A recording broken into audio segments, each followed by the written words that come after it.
Tune in for episode 3 of the House Mama Show, coming up on Wednesday, November 5th at 5 p.m. EST on the YouTube channel House Mama Unity and Community Podcast. You're not going to want to miss this one. Our host Shannon Scott sits down with her longtime friend Leigh Martinelli, and Leigh's story will absolutely blow you away. Born in Colombia, adopted at just 4 years old by a single Italian-American mother, Leigh has lived through experiences that would break most people, but instead of letting abuse define her, she transformed her pain into profound wisdom. From tapping into deep spirituality to traveling the world and gathering insights most of us only dream about. This isn't your typical polished podcast interview. It's raw, it's real, and it's filled with hard-earned wisdom that only comes from walking through fire and coming out stronger. Like, share, and subscribe, because this conversation is going to stay with you long after it ends.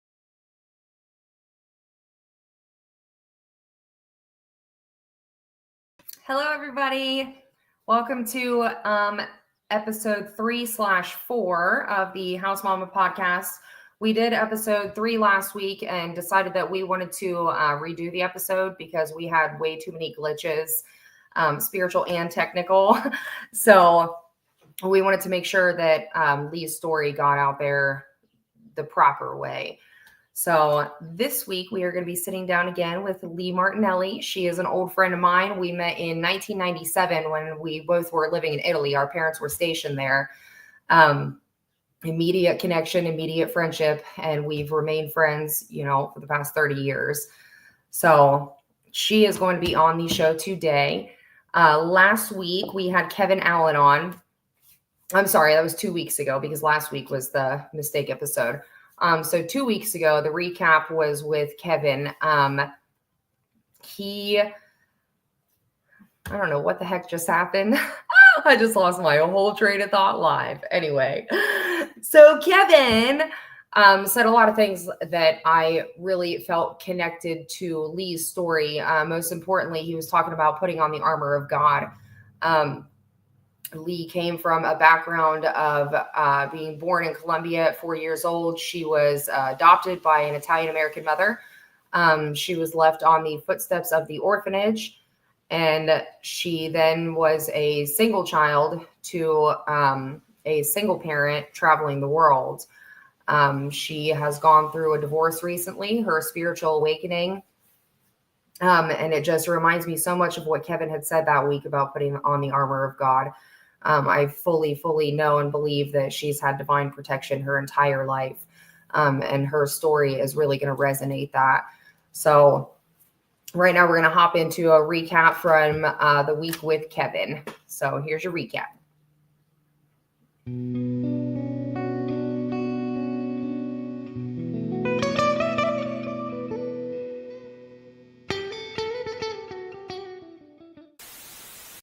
Hello, everybody.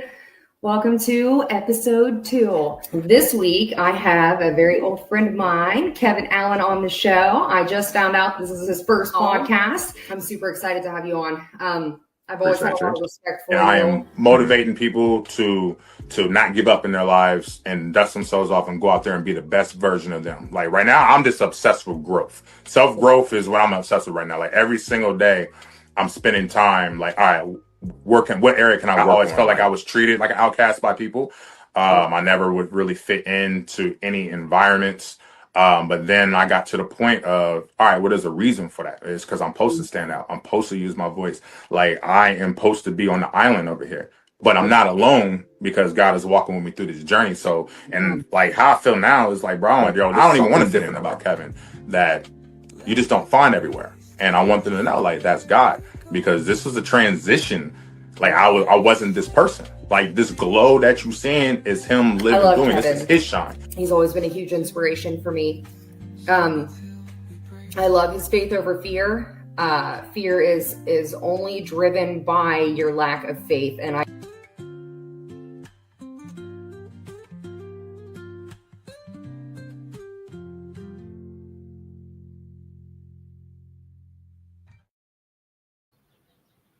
All right, all right. So I have already given an introduction to Leigh, so I just want to hop right in and introduce and welcome. Hello, Marcus.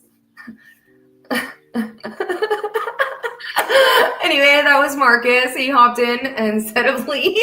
So, oh my gosh. I'm telling you, dude. This has been crazy. Oh my gosh.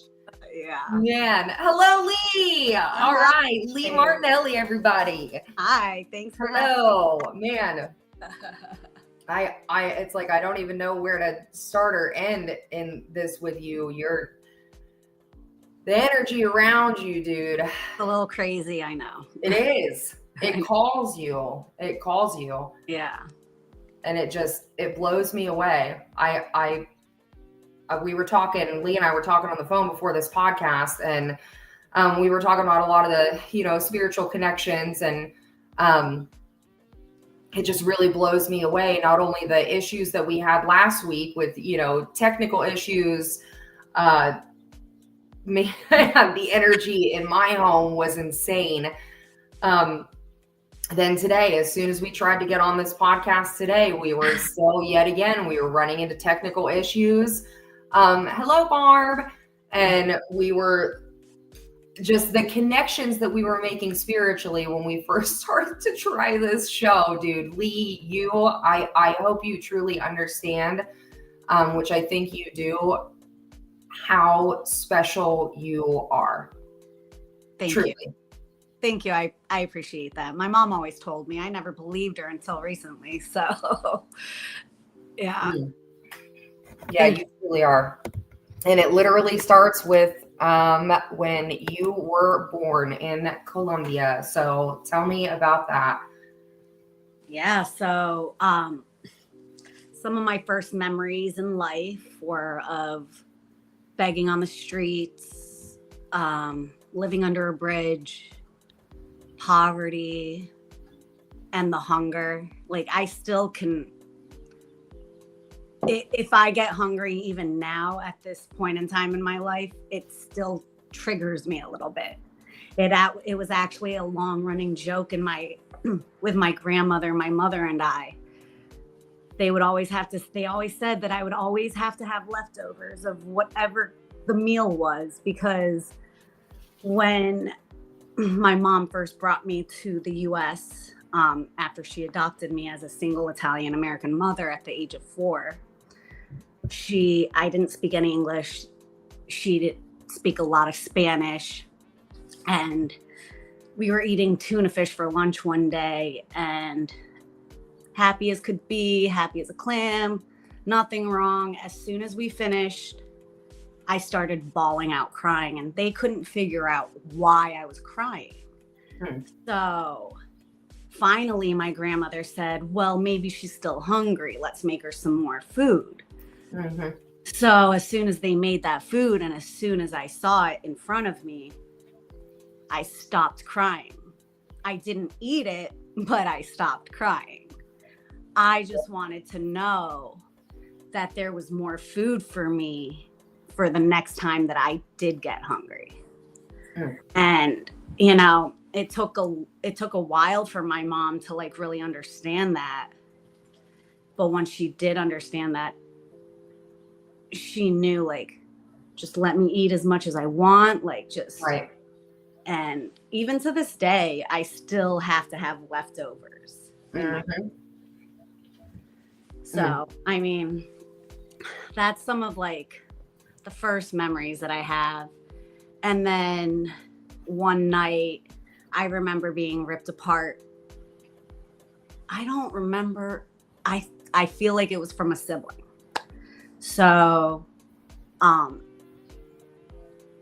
remember getting ripped apart and being driven somewhere. I think I thought I was being kidnapped. I didn't know what, I was so young, but I was so scared. And it's hard to forget scared, when you're scared like that. Right. So I remember being dropped off inside gates, a big orphanage house, a big house.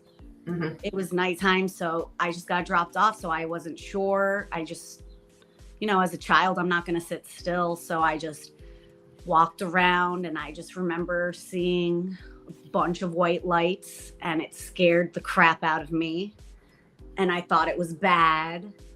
And that's where my fear of the dark came in, like I'm still to this day, like I still need a little like night light because I can't fully be enclosed in darkness. So the next day, I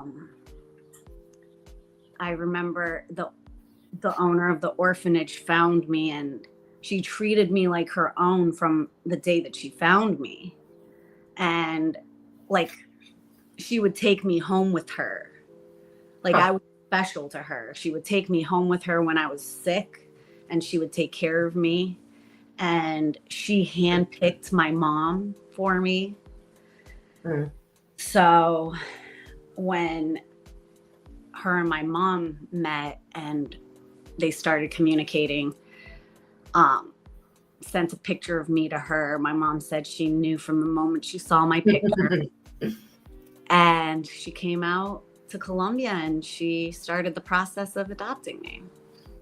So when you say you were walking around, so like after you were dropped off, you were out there all night? Yeah. Oh my God. Just walking around? But you were inside the gates? It's in the gates. Yeah. And then they found you the next day? Yeah, the next morning. I couldn't even imagine. It was scary. Hence my fear of the darkness. Like And you said you saw the white lights around you. I know you and I have talked about this before, but what did you think it was when you were, a child? And what do you know it to be now? I thought it was like ghosts, but in my mind, ghosts were bad. Right. Like ghosts were bad that came and haunted you and blah, blah, blah. So right.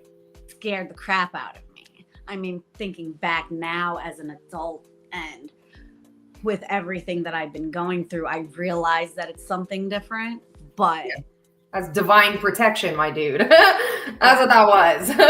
They were walking around with you at night while, and you're just dropped off in this orphanage, and they were watching you and they were protecting you.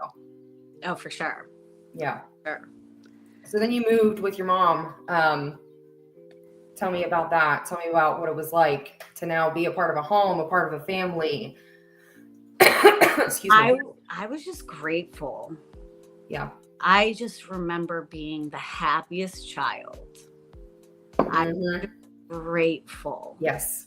Because I think I remember the beginning so vividly. To have the total opposite happen, I was just so grateful, but I still had abandonment issues. And, like my mom, she worked for Delta Airlines, so she would travel a lot and we moved around a lot.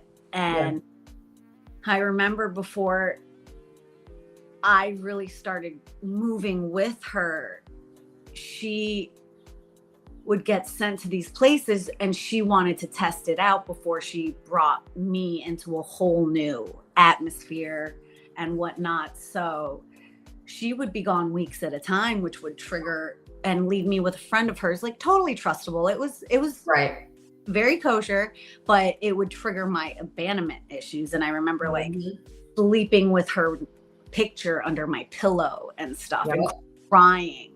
And I just remember like it being my worst fear of her dying. And that, like, I grew up, that was my worst fear. Right. Yeah. Losing her. Yeah. So how old were you when you started traveling overseas with her?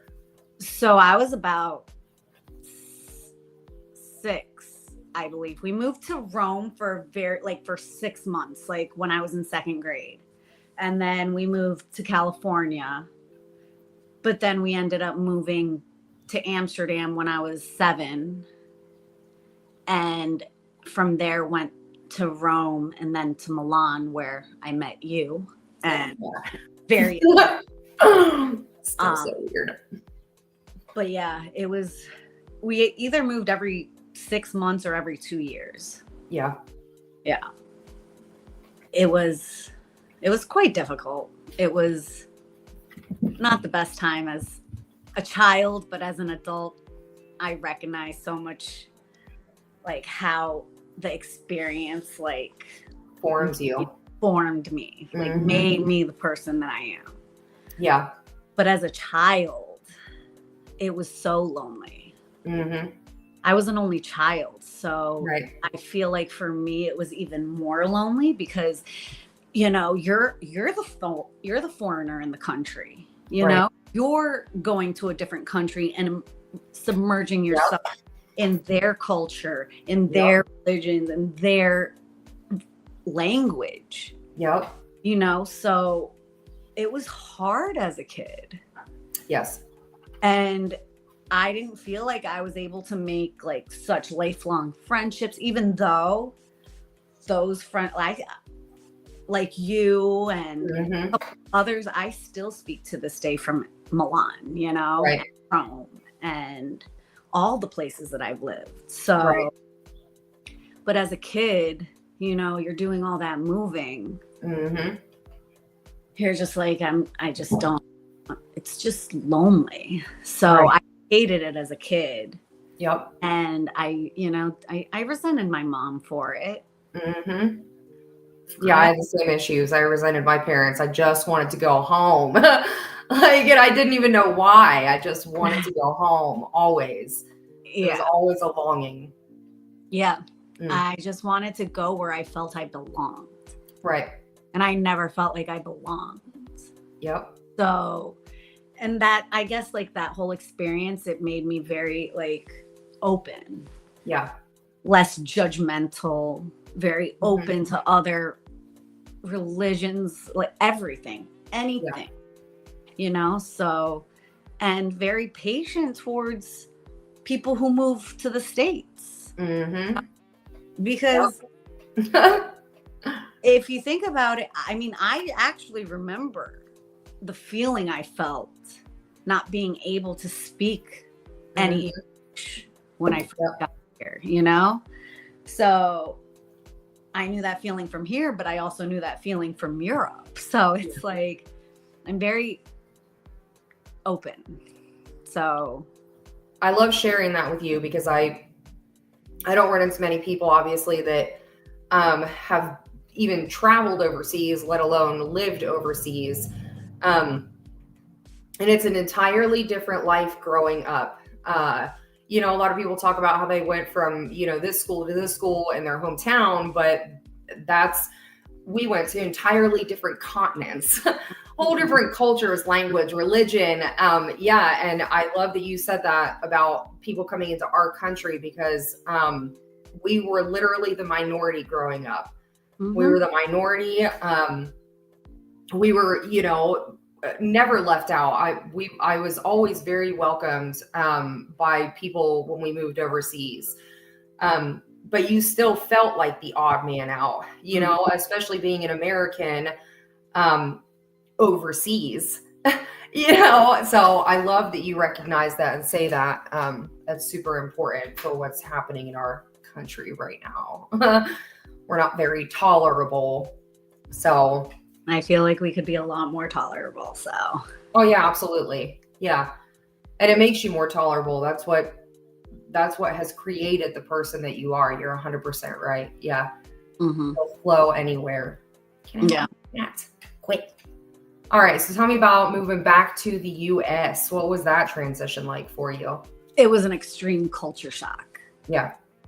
I feel like the stuff that they were doing in the US was nothing compared to, or the stuff that we were doing in Europe was nothing compared to what was happening in the US. Yep.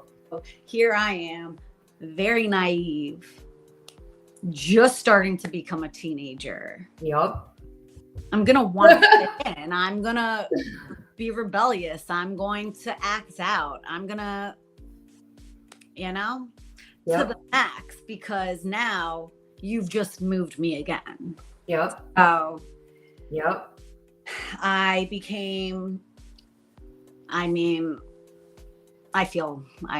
always told my mom, I'm so sorry. Yeah, I've apologized to my parents 100 billion times. I think I could have been worse, but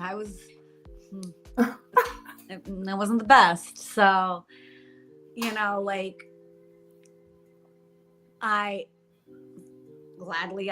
finished school, and then I was into my 20s and I started just getting really bad into like drinking and drugs and all the good stuff. Yes. So started getting really bad. I ended up getting a DUI and a drug charge. So I got put on probation and put in drug court. And maybe a month later, I got into a really bad car accident because I was drinking and driving. And I ended up smashing into a semi truck. And then a truck came and smashed in behind me. But apparently I still tried to leave the scene of the crime because I felt I could. Yeah. I did. You were done there. I didn't really get anywhere too far at all. Like maybe like one or two like steps up, and then obviously the ambulance came, and I got put in the ambulance and I got taken to the hospital. And I remember my chin was split open, and that's what I was there for. But I didn't even let them know, like, oh, my hand hurts or anything hurt. I didn't want to, the cop was like, here is what I'm charging you for. And then he goes, and he's like, I'm not going to physically arrest you right now. He's like, I am giving you a written arrest for a DUI. He's like, you're going to need to appear in court. And unbeknownst to him, I had just gotten a DUI and a drug charge 1 month prior to that, and had gotten sentenced and whatever. Right. So I know after I did my research, like I ended up walking home. I think it was like 8 to 10 miles back to my house. And I did my research. I figured out that I could be, put in jail for about at least a year for violating probation, violating the drug court, and all of that. So I thought I was done for. I didn't even know what I was thinking. I think I just started going harder because I said, well, I'm screwed anyway. Like, why not? So I was at my friend's house one day and I go out to my car, and on my car is a letter and a card from a police officer. How they knew where I was, I have no idea. Because they're police. I guess, but I don't know. Right. He tracked me. Okay. So literally tracked. Said the letter said, this is officer whatever. He goes, I went through your file recently, so you've been going through some things. I need you to call me as soon as possible. I call him. He says, okay. He's like, I've been looking through your files and I see that you've been going through some things. So he's like, I'm going to do something for you today that is either going to change the course of your life or it's just not going to matter. He's like, I hope it changes the course of your life. And he said, I'm going to rip up the written arrest for the DUI. He's like, I'm just going to write you a ticket for negligence or like some, like a small misdemeanor. Disorderly conduct or something. Right. Yeah. He said, I'm going to rip that up. I hope that you do what you need to do. And that day quite literally changed the course of my life, because I didn't stop drinking, but I started thinking. I started being more aware. Started, being more aware of myself. Yep. And nothing like that has ever happened since.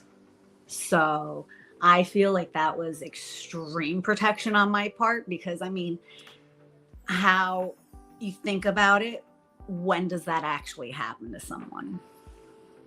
I've never heard of that happening to someone. So the fact that it happened to me, it still is like surreal, but it did, because it changed the course of my life. So it's going to change the course of your life even more so. So when we were talking earlier about how I could not become a licensed massage therapist because of my criminal record, it completely changed the whole course of your life. Yeah. Well, you got your, just for everyone to know, sorry, we went off on a little side track there. Leigh has she's a licensed massage therapist. She went to school for massage therapy. Her license obviously isn't up to date currently, but she is still a licensed massage therapist. Once you're licensed, you're licensed. And I had wanted to do massage therapy as well, but I couldn't go to school because of my criminal record. So Leigh and I were having a spiritual talk before we started the podcast, and I was telling her that. And as I'm sitting here listening to you, it literally came to me. The entire rest of your life was mapped out by that one decision. Yeah. Literally. No, quite literally, because after that, my mom gave me The Secret, the book. Yeah. And I started divulging my whole self into that. The law of attraction, all of that. And it started helping me. I ended up getting a job at Grand Lux Cafe, Cheesecake Factory. I ended up being with them for 15 years. I ended up meeting a whole core group of my friendships that I'm still friends to this day with.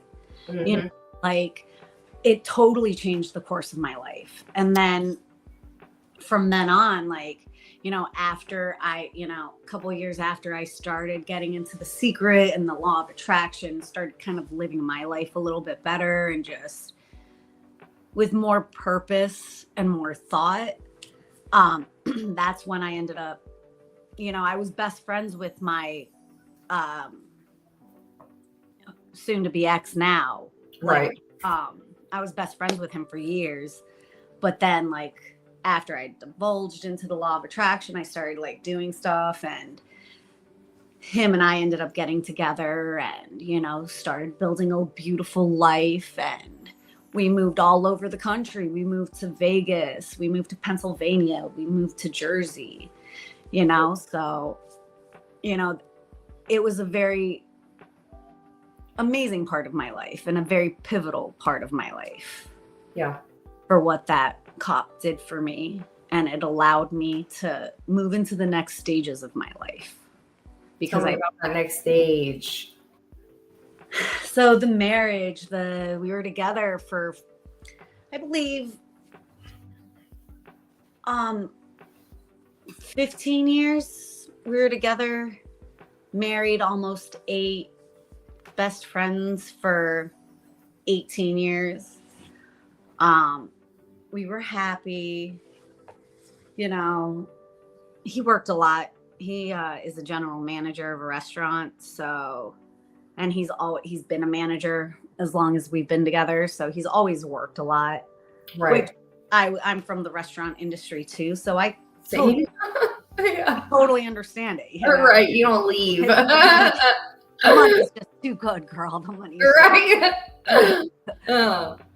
So we were together, and then we moved to Jersey about like 5-ish years ago, and that's kind of when things started to go downhill.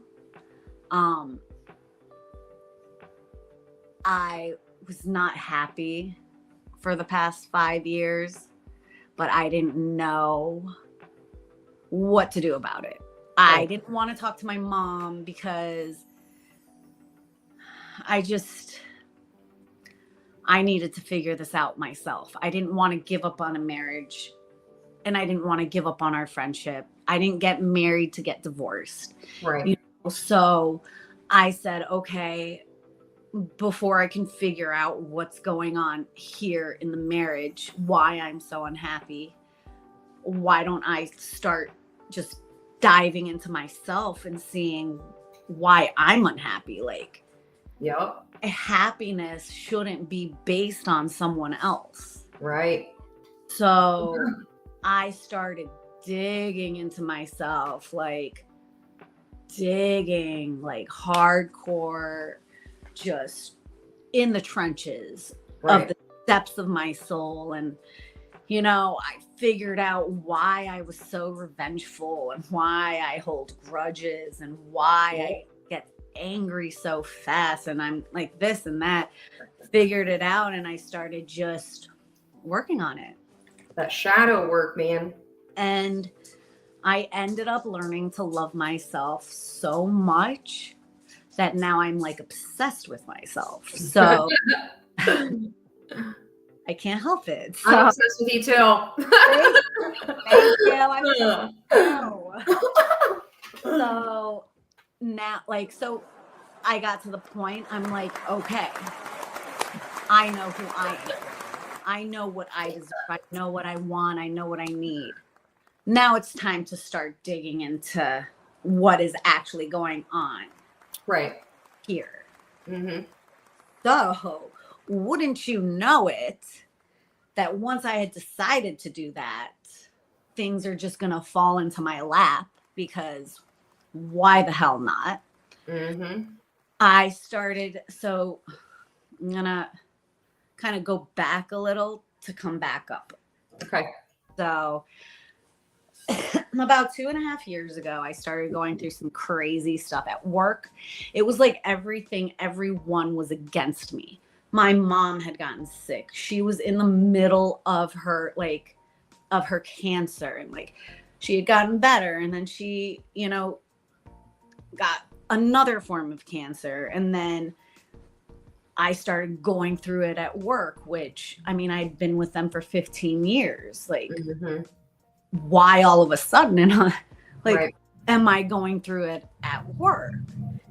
So,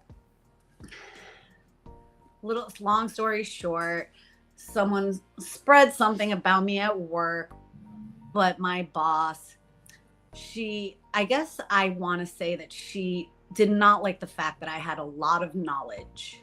Yeah. So she wanted me out. Right. So she never talked to me, never once said, oh, Leigh, this is what I heard. This is that. She's like, no, Leigh, this is what you did. This is what the investigation I did. You were wrong. You did this. This is your punishment. I said, I'm like, absolutely not. So, after I figured out what was really going on, I let her know, and I said, this is what's going on. Figure it out. Like, I had nothing to do with anything. Right. So that very week, I ended up getting a phone call from another general manager that I used to work with, and I was his lead trainer in Pennsylvania. And he called me and he said, hey, I just wanted to let you know that there's an Eddie V's Prime Seafood that's opening up right across the street from your house in the mall. He's like, I'm going to be the general manager. He's like, I want you to come over as my lead trainer. I said, This was that same week. I said, done. All right. Done. Uh, So I recruited all of the best people from Cheesecake Factory and brought them over to Eddie V's. nice. I'm not very liked by, the general manager. So Most leaders aren't. right? Yeah. So then my mom got really sick, like right around the time that I was starting this job with Eddie V's. She said, Leigh, and just like her to always sacrifice herself. She always says, she said, Leigh, she's like, I need you to be established. I need you to do what you need to do. Go train, go do this, and then come see me. So I did, but that time it kind of took a while. Right. So, I didn't, and that's like one thing that I don't want to say regret, because I don't like to live in regret. I've learned to forgive myself for the things that I would regret. Right. I should have spent more time with her at the end of her life, and, but I feel like it was all for a reason. Right. Because I wouldn't, had things gone differently while she was alive and I had gone to take care of her, like I wouldn't have a job. I would still be at Cheesecake Factory. So it's just, everything worked the way it was supposed to. Mm-hmm. So then I get to my mom, like she's incredibly sick and she just has to get to Boston because that's where she was born. Like she was born in Providence, but like the Boston hospital was the best one that she's ever been to. And she had to get there. So I had to get her there while she was extremely sick. Mm. And we were, in changing rooms in a hotel. Like we checked in the hotel and then we had to change rooms. And the room we changed into was room 143.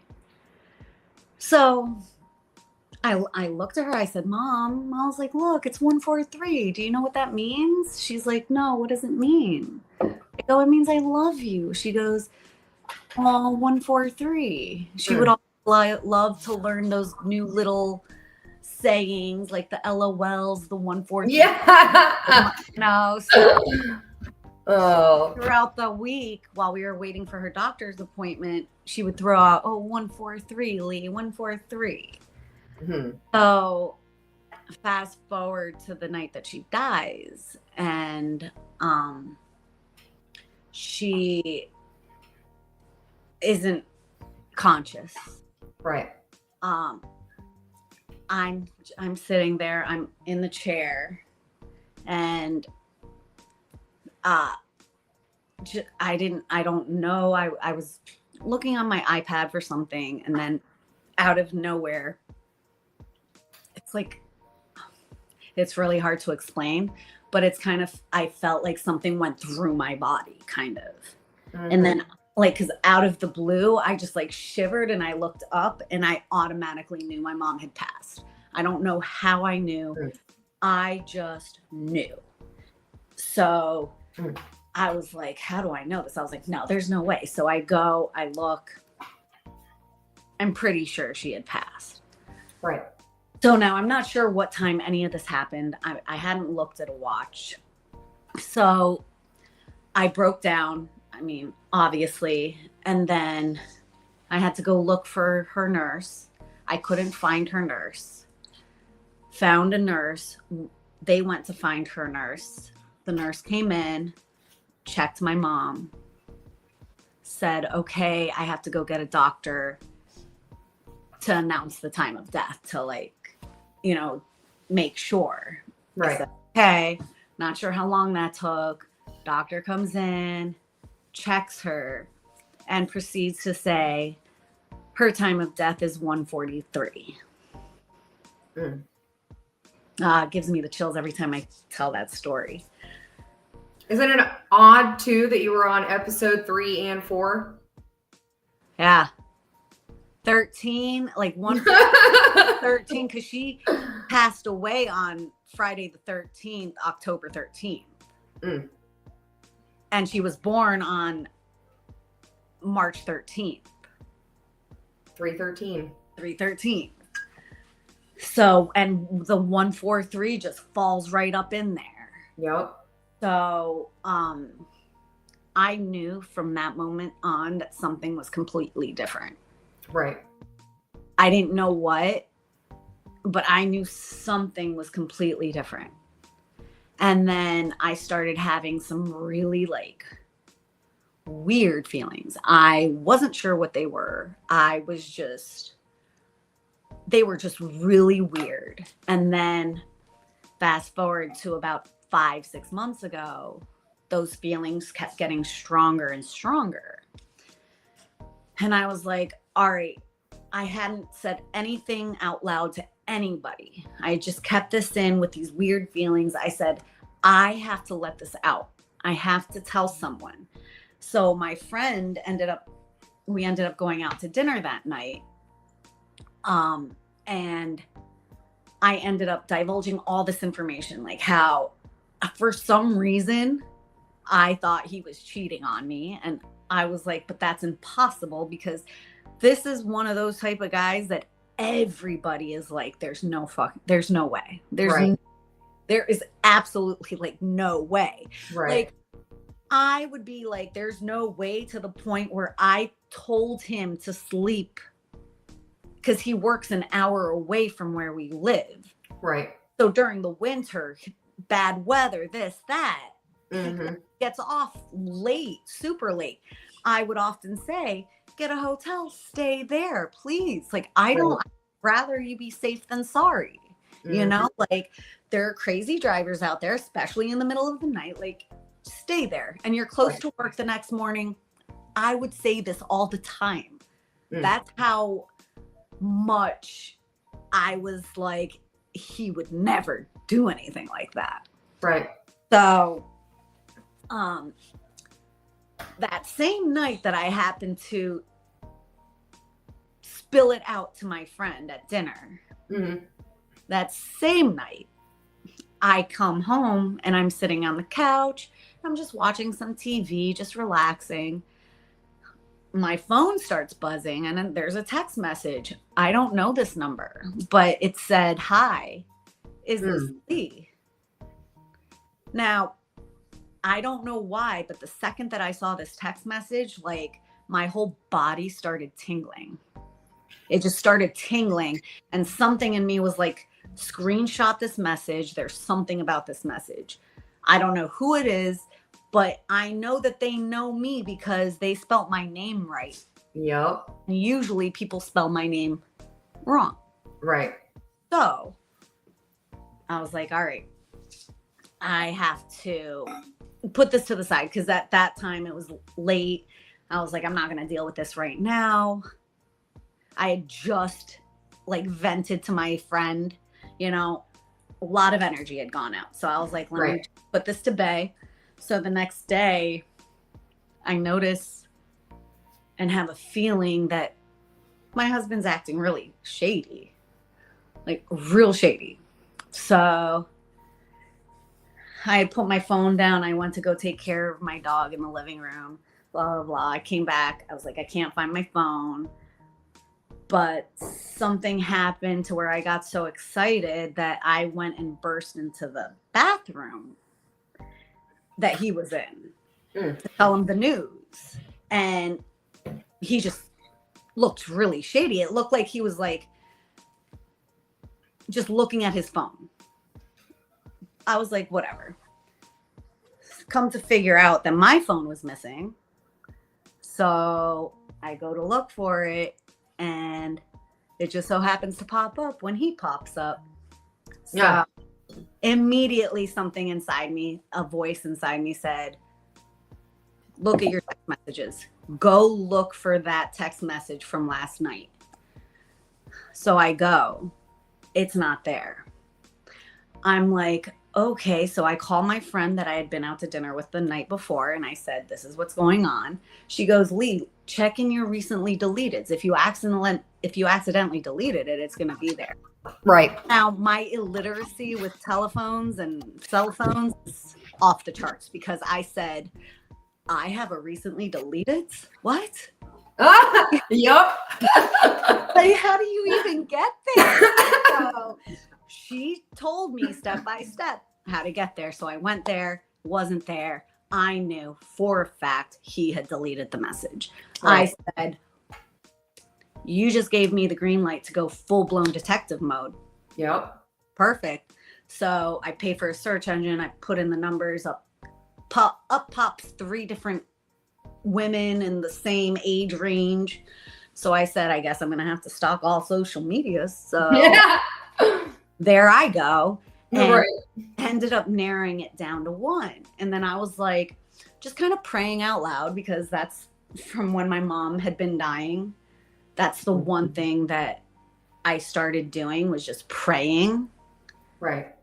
And so I just continued doing that. And I was just praying. And I said, how am I supposed to know if it's actually this girl? A voice pops up in my head, says, you paid for one search engine, pay for another one. It'll tell you.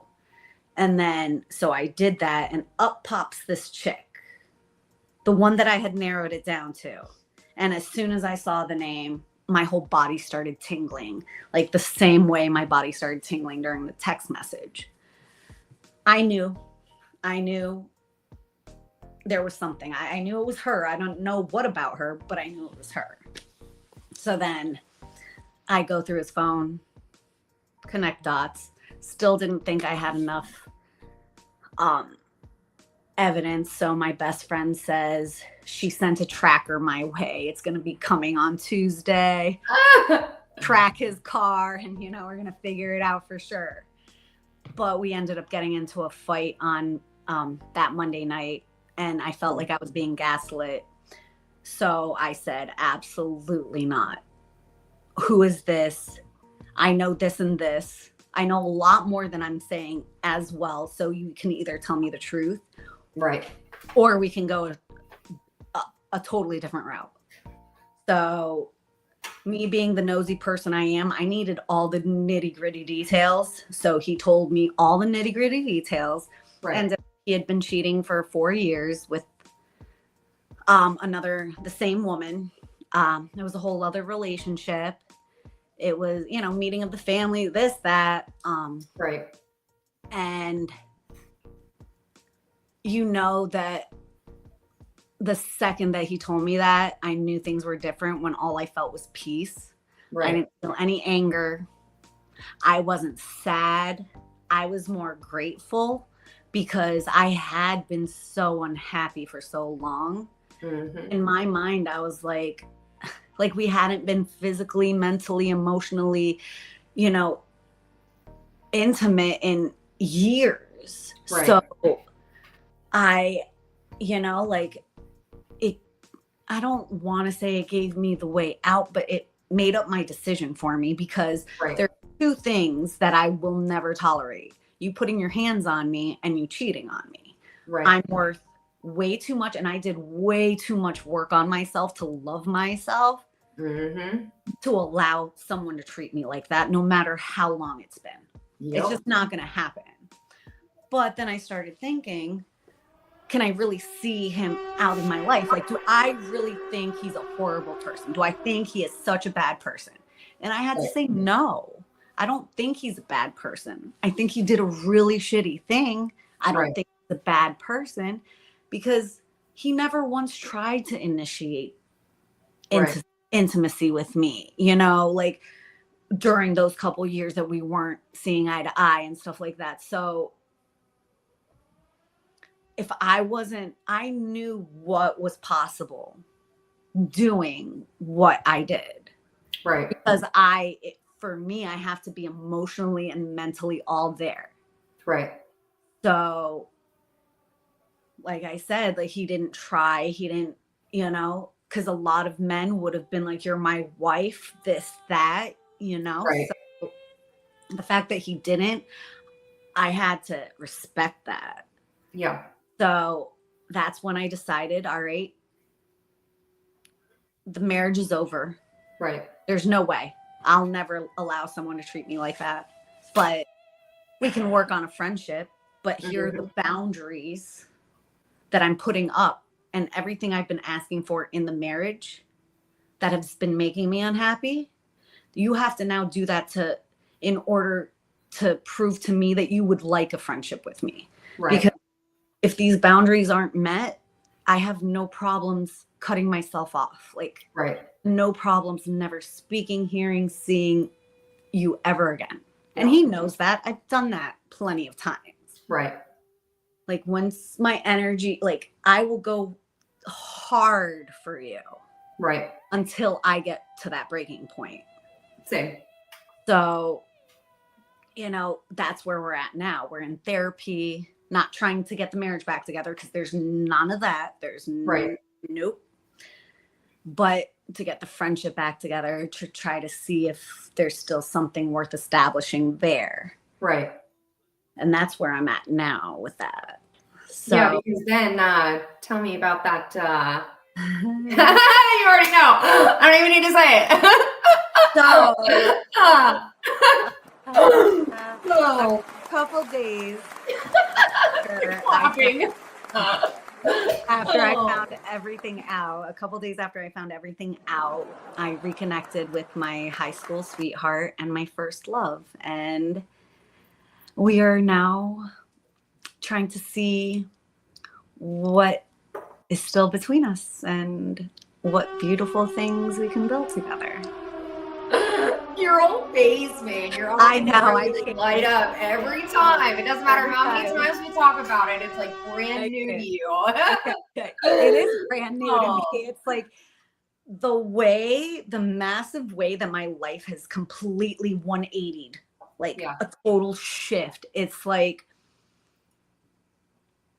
a little bit of a shock, like 5 months ago I was married, having problems, yes, but I was married, this, that, and now it's like, oh no, I've reconnected with my first love, and I'm still friends with this guy over here, and everything's copacetic, but everything's so different.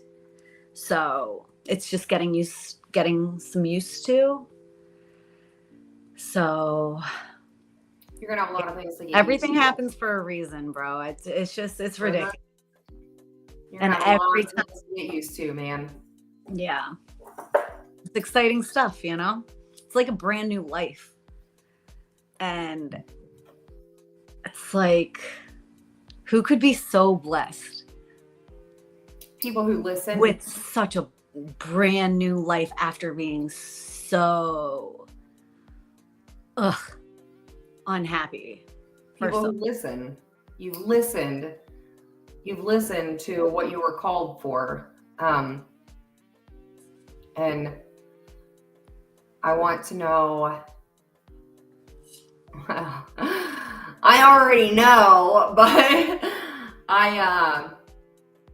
what do you want to say about where you see your life going from here? With everything that everything you've been through, all this, divine intervention, divine guidance, your entire life, was set, literal lights on the ground directing you. And now you have that even more because, you're so connected to the spirit world. What now, Leigh? Well, first off, I hope that any part of my story, can help someone. If it helps one person, then that's all I've done my job, but I also want people to understand that it's okay to choose peace, love, and happiness. Even after something horrible, it's okay to not choose the anger, rage, and hatred. It's okay to choose the peace. You always have a choice. Yes. You always have a choice. And I just want everyone to know that, there's so much more on the peaceful side than there's on the rageful side. So. Yep. And now you're going to be walking into that. Yes. Even more than we'll say. No. I don't know why. Oh, all right, man. Is Well, there thanks. anything else that you want to say before you head out? You girl, keep doing the Lord's work. You're No, I amazing. will. I love you. Thank I love you. you too, dude. You know, Yep. it's been a blessing to reconnect with you after so long. No And doubt. I have a feeling that this is just the beginning. So Oh, it is. Yeah, 100%. Yeah. let's do this. Yeah. Everyone keep an eye out because, Yeah. we got some things coming up. Oh, we So. got things to do. Mm-hmm. All right, man. All I love right. you. I'm glad you came on again to redo this.